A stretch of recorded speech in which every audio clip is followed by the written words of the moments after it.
বলো।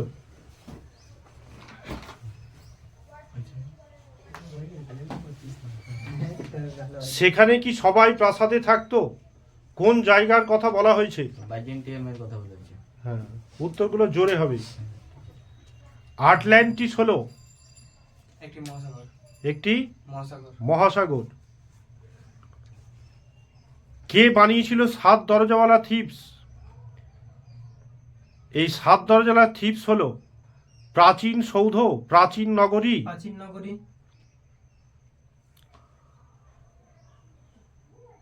এত যে শুনি বাইজেন্টিয়ান সাম্রাজ্যের উপর সর্বাপেক্ষা বেশি আধিপত্য ছিল গ্রিকদের, রোমানদের, পারসিকদের না স্পার্টাকদের? গ্রিকদের।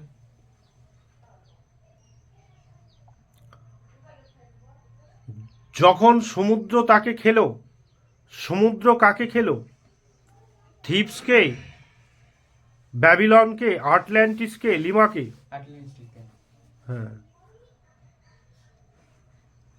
রাজারা কি পাথর ঘাড়ে করে আনতো? এখানে যে রাজাদের কথা বলা হয়েছে, মিশরের, প্যারিসের, থিপসের না টোকিওর? টিপসে। থিপসের। বইয়ে লেখা রাজার নাম বইয়ে লেখা কার আপত্তি? দ্বিতীয় ফিলিপের, আলেকজান্ডারের, হিটলারের, বেটলব্রেকের? বিটলবেক। জয় তোরণে ঠাসা কি? রোম, মিশর, ব্যাবিলন, গ্রিস? রোমে।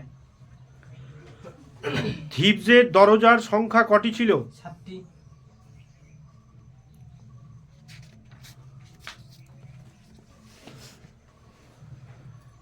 এবার হচ্ছে এসে প্রশ্ন, কে আবার গড়ে তুলল এতবার? কি গড়ে তোলার কথা বলা হয়েছে?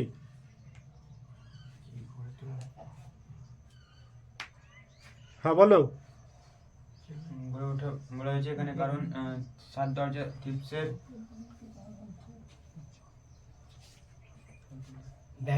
ব্যাবিলন বারবার ভেঙে পড়ে এবং পুনরায় নির্মাণ করা হয়, ওই জন্য বারবার কথাটি ব্যাবিলনের উল্লেখ করা বলা হয়েছে। সেই সন্ধ্যায় কোথায় গেল রাজমিস্ত্রিরা? কোন সন্ধ্যার কথা বলা হয়েছে? চীনের প্রাচীরকে তৈরি হয়ে মানে কাজকর্ম শেষ হয়েছিল যেই সন্ধ্যায়, সেই সন্ধ্যার কথা বলা হয়েছে। তারা থাকতো কোন বাসায়? কাদের কথা বলা হয়েছে?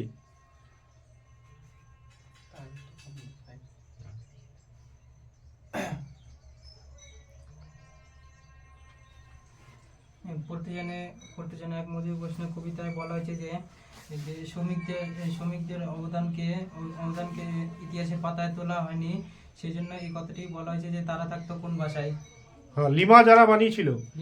হ্যাঁ, সেই শ্রমিকরা কোথায়? সেই শ্রমিকদের কথাই কি হয়েছে বলা? হ্যাঁ।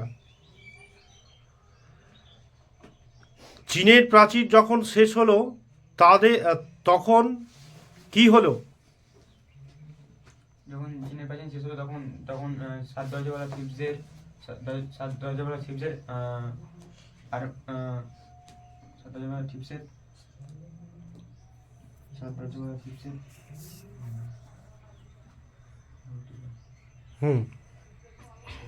চীনের প্রাচীর যখন শেষ হলো তখন সন্ধ্যা হয়ে গেছিল শেষ কাজে।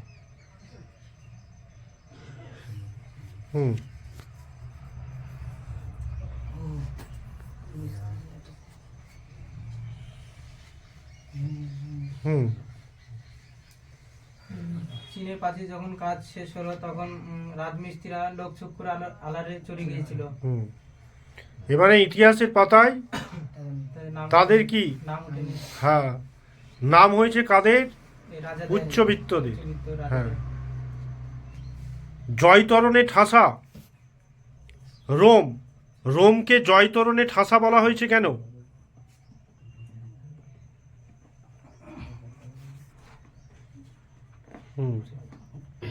রোমকে জয়তরণে ঠাসা বলা হয়েছে, রোম অনেক সাম্রাজ্য জয় করেছে, তাই তাকে জয়তারণের ঠাসা বলা হয়েছে।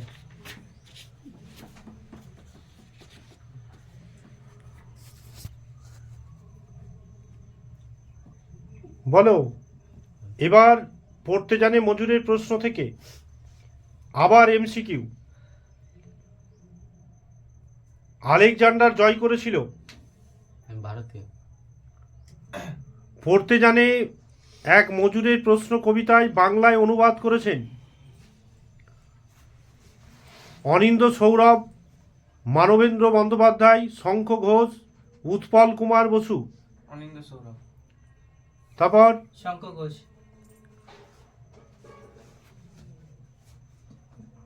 আলেকজান্ডার কোথাকার রাজা ছিলেন? ম্যাসিডন, রোম, ইতালির, ভারতের?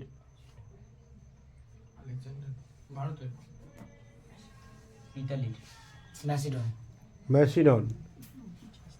ম্যাসিডনের রাজা ছিলেন। বিরাট আর্মাডা যখন ডুবল, আর্মাডা হলো যুদ্ধ জাহাজ, দ্বীপ, যাত্রীবাহী জাহাজ, শহর। যুদ্ধের জাহাজ। হ্যাঁ, যুদ্ধ জাহাজ। মহামানবের আবির্ভাব ঘটে কত বছর পর? প্রতি বছর, 5 বছর অন্তর, 10 বছর অন্তর, 20 বছর অন্তর? 10 বছর অন্তর। পেরুর রাজধানী কি? লিমা। লিমা। 7 বছরের যুদ্ধে জিতেছিল দ্বিতীয় Frederick, Alexander, Caesar, Philip? Armada যখন ডুবল কেঁদেছিল কে? কেঁদেছিল ফিলিপ। কে জিতেছিল? একলা সে? একলা বলতে কাকে বোঝানো হয়েছে? আলেকজান্ডার। আলেকজান্ডার। আলেকজান্ডারকে বোঝানো হয়েছে এবং সে তার সেনাবাহিনীর সাথেই তো যুদ্ধটা জিতেছিল, এই কথাটি উল্লেখ করা হয়েছে। নিদেন একটা রাঁধুনি ছিল, কার সঙ্গে কখন রাঁধুনি থাকার কথা বলা হয়েছে? ভেরি ভেরি ইম্পর্টেন্ট প্রশ্ন।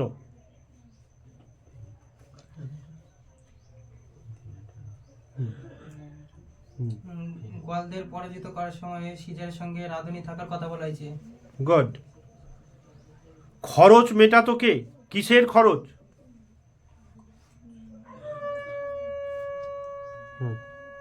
খরচ মেটাতে সে কিসের খরচ?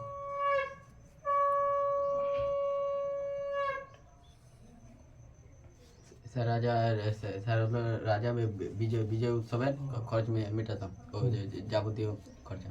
হুম।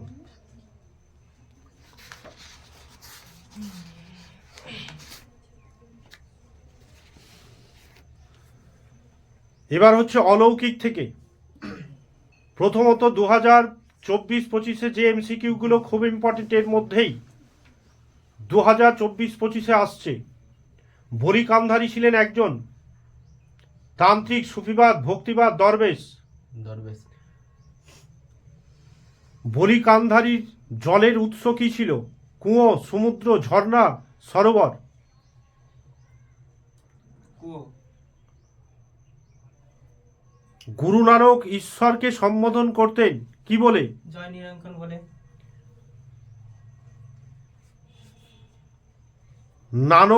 নানক অনুচর সহ বসেছিলেন বাবলাতলায়, নদীর ধারে, বাবলাতলায়। হাসান আবদালের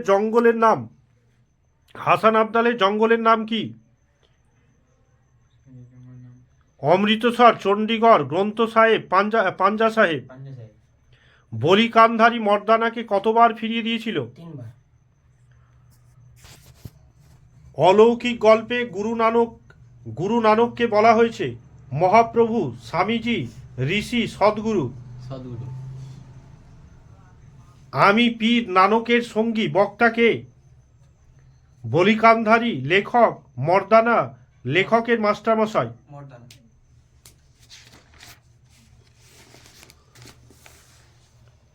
উনি রীতিমতো হতবম্ব। বলি কান্ধারী হতবম্ব হয়েছিলেন কেন? জয় নিরাঙ্কার বাবা ধ্বনি শুনে কুয়োতে একটুও জল নেই। কুয়োতে একটুকু জল ছিল না বলে হতভম্ব হয়েছিল। এক দরবেশ কুটির বেঁধে থাকেন, দরবেশ শব্দের অর্থ কি? ডাকাত, গুরু, ফকির, বাজি। ফকির। আমি নানক দরবেশ অনুচর। আমি অর্থাৎ গুরু গোবিন্দ, গুরু তোহ বাহাদুর, ভাই মর্দানা না বলিকান্ধারী? বলি কান্দারি। আমি নানকের দরবেশের অনুচর। কি হবে? ভাই মর্দানা। অলৌকিক গল্পের অনুবাদক কে? নবারুণ ভট্টাচার্য, অনিন্দ্য সৌরভ, শঙ্খ ঘোষ, কর্তার সিং দুগ্গাল। কর্তা সিং দুর্গা। তারপর অনিন্দ্য সৌরভ। অনিন্দ্য সৌরভ।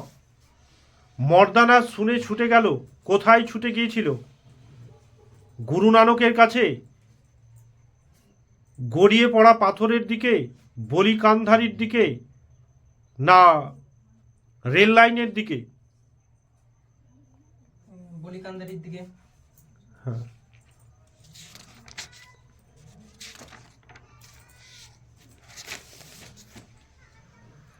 পাঞ্জা সাহেবে কি হয়েছিল?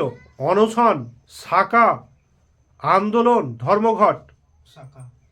সাকা হলে অনিবার্য ছিল উৎসব, উপবাস, অরন্ধন, প্রার্থনা। উপবাস।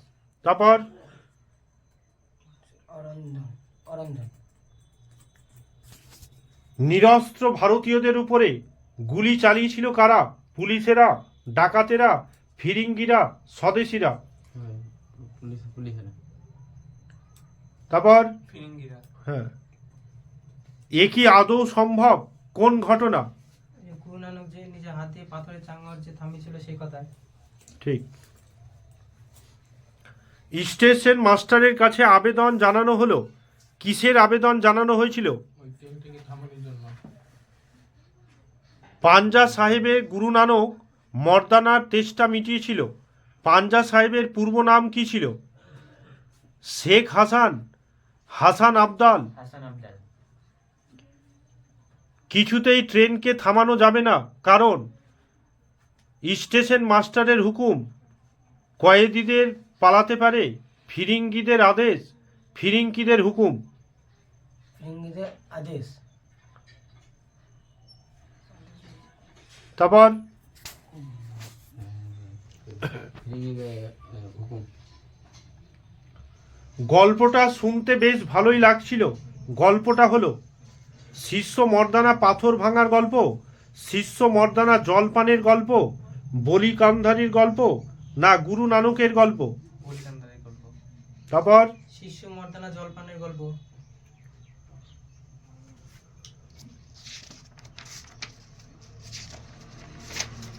এবার হচ্ছে এসে প্রশ্ন অলৌকিক থেকে। ঘুরতে ঘুরতে এসে পৌঁছালেন, কে কোথায় এসে পৌঁছেছিলেন? মর্দানা ওই কুয়ার কাছে এসে পৌঁছেছিলেন। কুয়োর কাছে না, হাসান আবদালের জঙ্গলে। সদ্গুরু তখন ঠোঁটে হাসি ফুটিয়ে বললেন, সদ্গুরু কে?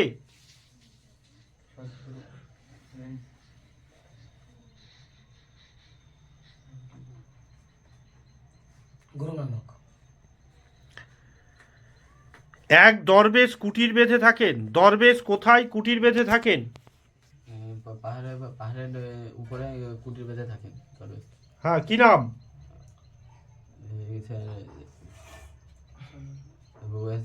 বলিকান্ধারী। মর্দানা শুনেই ছুটে গেল। মর্দানা কোথায় ছুটে গিয়েছিল? মর্দানা হাসান আবদালের জঙ্গলে। গুরু নানক যেমন বলে যে মর্দানাকে যে বলিকান্দারি ওই পাহাড়ের উপরে জল পাওয়া যাবে, সেই শুনে মর্দানা সাথে সাথে ছুটে যায় তাই সেখানে। ঠিক।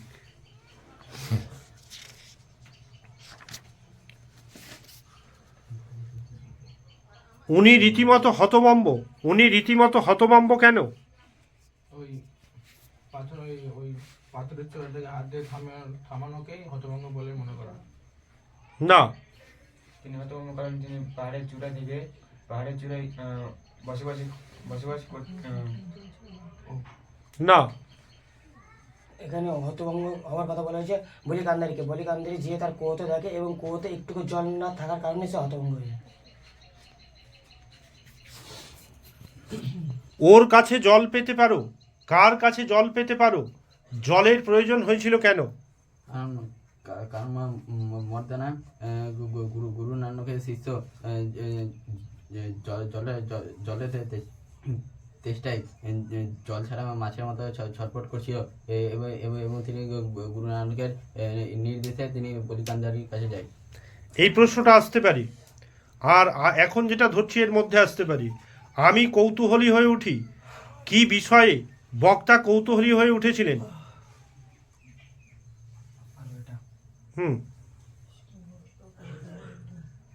হুম যখন তাকে এখানে যখন গল্প শুনতে থাকে এবং যখন তার তার মায়ের বান্ধবী থেমে যায় গল্প বলতে বলতে, তখন সে গল্প শোনার জন্য হতস্তম্ভ হয়ে পড়ে, হুম আগ্রহী হয়ে পড়ে। যে পরের জায়গাটা কি হবে কি হবে সেটা শোনার জন্য কি হয়েছিল? কৌতূহল কৌতূহল হয়ে ওঠে। হয়েছিল। তাকে সামনের পাথরটা তুলতে বললেন, কাকে সামনের পাথরটা তুলতে বলেছিলেন, আর তারপরে কি ঘটেছিল? মর্দানাকে তার মর্দানাকে গুরু নানক পাথরটি সরাতে বলছে এবং পাথরটি সরানোর ফলে জলের ফোয়ারা বেরিয়ে এসেছিল। হুম।